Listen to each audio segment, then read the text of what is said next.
Astronomy lovers, mark your calendars. A brand new park named in honor of the late John Glenn will soon be opening. In fact, it's going to open this summer. It's located right in the heart of the HOCKING State Park and was funded entirely through donations. All new tonight at 6, NBC4's Courtney YUEN gives us a sneak peek inside, where visitors will be invited to gaze at the stars.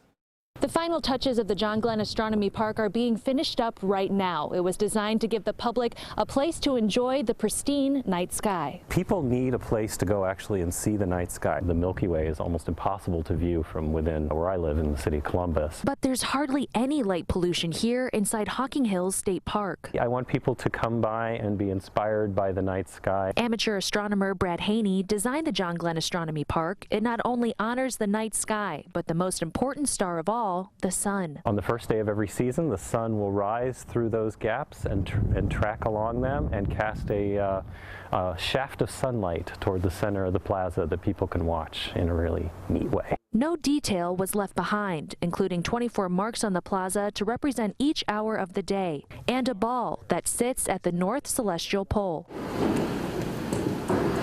There's also an observatory where there will be 2 large telescopes for visitors to view star clusters, galaxies, planets, and more. Looking out at the stars at night inspires young minds, and bringing that component of education to younger generations and older generations is very important to part of our mission statement. President of the nonprofit Friends of the Hocking Hills State Park, JULIEANN BURROUGHS, says they're still trying to raise $500,000 for the endowment fund so the park can sustain itself for years to come. You can bring telescopes. You could just lay down a blanket and look at the sky if you like. That's the original conception of the park, was to allow people that love the night sky to actually enjoy it in their own way. The park will have its official ribbon cutting on the summer solstice, June 21st. The public is encouraged to come on the weekend to enjoy free programming. Local for you in the Hocking Hills State Park, Courtney YUEN, NBC4.